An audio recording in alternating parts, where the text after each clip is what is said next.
तो हेलो मेरे प्यारे दोस्तों, सैलोइंग द हेवेंस की लास्ट एपिसोड के एंड में हमने देखा था बुयू ने युआन चैन को हरा दिया था, पर युआन चैन हार ना मानते हुए वहीं पे अपनी किसी फॉरबिडन टेक्निक को एक्टिवेट करने लगता है। उसी टाइम पर वहीं पे उसकी मास्टर भी पहुंच चुका था और युआन चैन को तुरंत ही रोक दिया था। इसी के साथ साथ वो बुयू से कहते हैं यंग मास्टर में 1 महीने के अंदर ये सिटी आपके नाम करवा दूंगा। फिलहाल के लिए 1 महीने तक आप इसके अंदर इन्वेस्टिगेट कर सकते हैं। अब इसके आगे नेक्स्ट एपिसोड की शुरुआत में हमें यूनवू किंगडम की मेन हॉल के अंदर दिखाया जाता है। एम्परर क्वीन, युआन चैन और बुयू वहाँ पे मौजूद था। एम्परर बुयू को वाइन सर्व करता है, पर जो दाव यह होता है वो इसमें काफी ज्यादा गुस्सा हो गया था और वो उस वाइन को तुरंत ही फेंक दिया होते है। ये देखने के बाद एम्परर कहते हैं कि आरामी बंदर, तुम्हारी हिम्मत कैसे हुई, और वो यहाँ तक कि गुस्से में उस बंदर के ऊपर अटैक करने के लिए भी रेडी हो गए होते हैं। पर जो युआन शी होता है वो उन्हें रोकते हुए कहता है तुरंत ही रुक जाइए, और वो बुयू से कहते हैं ये वाइन काफी ज्यादा इम्पोर्टेंट है, हमारी एक फ्रेंड ने इसे एक गिफ्ट के तौर पर दिया था, पर ये वाइन आपको यानी कि इमोर्टल ताजू को पसंद ही नहीं आया और वो तुरंत ही बुयू के लिए काफी सारे रेयर ट्रेजर लाता है, पर इनमें से एक भी चीज दाविया को पसंद नहीं था।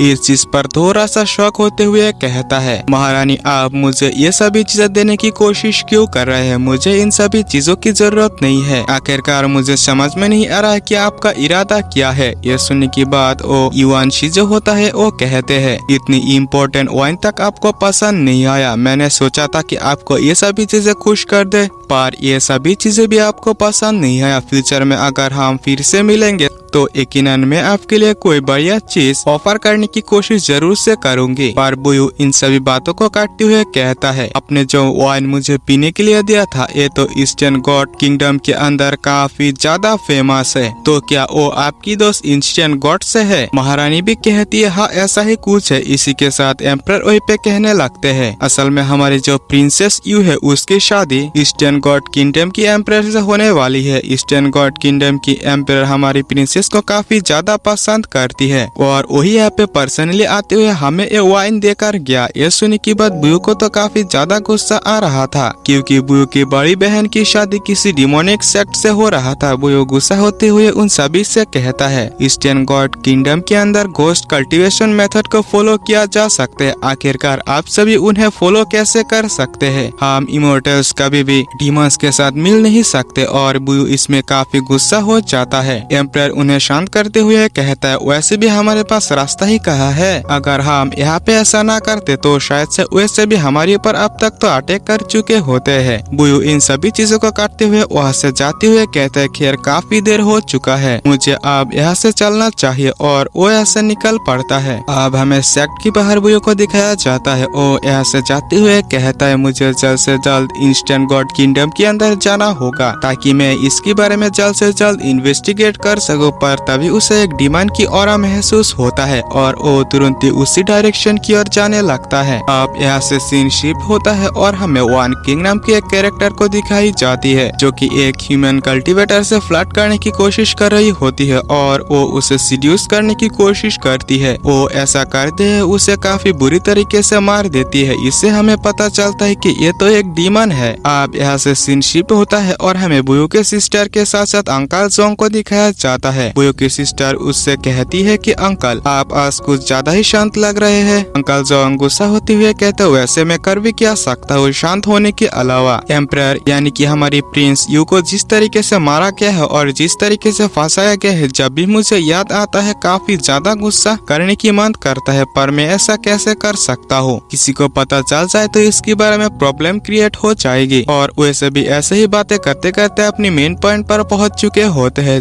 जहाँ पे कई सारे लोग इंजर्ड हालत में वहाँ पे पहुँचे हुए होते हैं। असल में प्रिंसेस यू ही इन सभी को बचा रही होती है। यहाँ पे लोगों को देखते हुए प्रिंसेस यू कहती है अंकल जोंग जल्द से जल्द किसी डॉक्टर की बंदोबस्त करने की कोशिश कीजिए, इन्हें जल्द से जल्द ठीक करने की जरूरत है। और ये कहते हुए प्रिंसेस अपनी दासी के साथ वहाँ से जाने लगती है, पर तभी वहीं पे पहुँच चुकी होती है वन किंग और वो कहने लगती है हमारी प्यारी प्रिंसेस आप तो अपनी छोटे भाई की अंतिम संस्कार करने के लिए जाने वाले है ना, आप यहाँ पे क्या कर रहे हैं? यह सुनने की बात प्रिंसेस की जो दासी होती है वो गुस्सा होती हुई कहती है, वन किंग, यहाँ पे प्रिंसेस को नुकसान पहुँचाने की हिम्मत मत करना। इससे वो उसके ऊपर काफी ज्यादा गुस्सा हो गई होती है और वो उसे इंजर्ड भी कर दी थी। इसके आगे वो प्रिंसेस से कहती है, मेरी प्यारी बहन, तुम यहाँ पे क्या कर रहे हो? मुझे पता चला कि तुम यहाँ पे ईस्टर्न गॉड किंगडम से भागे हुए कुछ लोगों को यहाँ पे शरण देने की कोशिश कर रहे हो। क्या आपने इसके बारे में हमारी क्वीन से एक बार भी बात की थी? और वो उसे पकड़ ली होती है, पर तभी वहीं पे अंकल जोंग भी पहुंच चुका था। इससे तो वन किंग और ज्यादा गुस्सा हो चुकी होती है और वो कहती है, हमारी प्यारी प्रिंसेस, आज मैं आपको यहाँ से पीटते हुए क्वीन के पास ले जाऊंगी। वहीं पे आपकी फैसला होगा कि आपको छोड़ा जाए या फिर किल कर दिया जाए। और वो अटैक करने के लिए भी रेडी हो गई होती है, पर सही टाइम पर वहाँ पे बुयू पहुंच चुका था और वो अपनी स्टिक की मदद से उसे पीछे कर दिया होता है। वन किंग कहते, ओ तुम तो टोंटियन इमोर्टल सॉफ्ट सेट की वही इमोर्टल प्रोटेक्टर हो ना? तुम्हारी फिगर तो काफी अच्छी है। तुम्हारी बॉडी को देखते हुए तुम्हारी फेस यकीनन काफी सुंदर होना चाहिए। सबसे पहले तो मैं तुम्हारे साथ यूज करूंगी, काफी अच्छे से खेलने की बात तुम्हें वही पे खा जाऊंगी। ये सुनने की बात जो इमोर्टल मिंगलोंग होता है वो बुयू से कहती है, समझ रहे हो, तुम्हारे साथ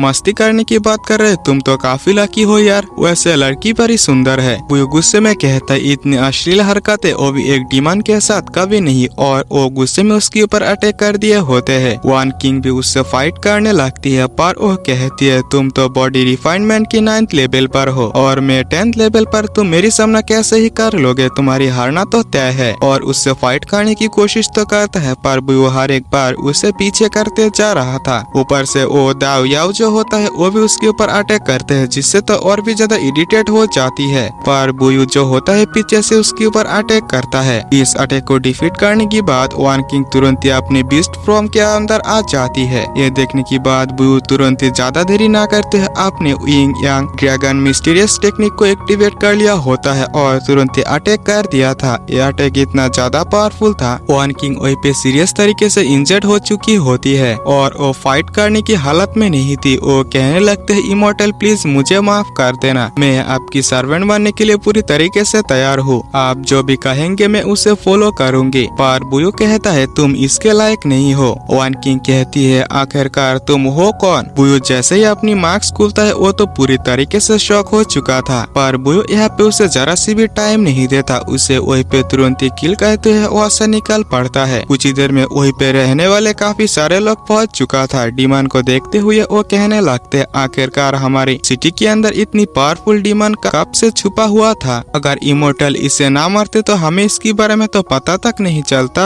अब यहाँ पे हमें एक और पर्सन को दिखाया जाता है जो कि छुपते हुए इन सभी चीजों को देख रहा था। अब यहाँ से सीन शिफ्ट होता है और हमें प्रिंसेस को दिखाया जाता है, जहाँ पे मिशियंग मौजूद था सीरियस हालत में। प्रिंसेस कहता है कि तुम्हारी क्या जरूरत था कि मुझे बचाने के लिए आगे आ जाओ। और तभी वहीं पे दरवाजे पर कोई आ जाता है जो कि होता है बुयू। और इसी के साथ ये एपिसोड भी यहीं पे एंड होता है। मेरे प्यारे दोस्तों, अगर आप लोगों ने वीडियो यहाँ तक देख लिया, चैनल को सब्सक्राइब करते हुए वीडियो को लाइक जरूर से कर देना। मैं आप लोगों से मिलता हूँ अगले वीडियो के अंदर, तब तक के लिए बाय बाय।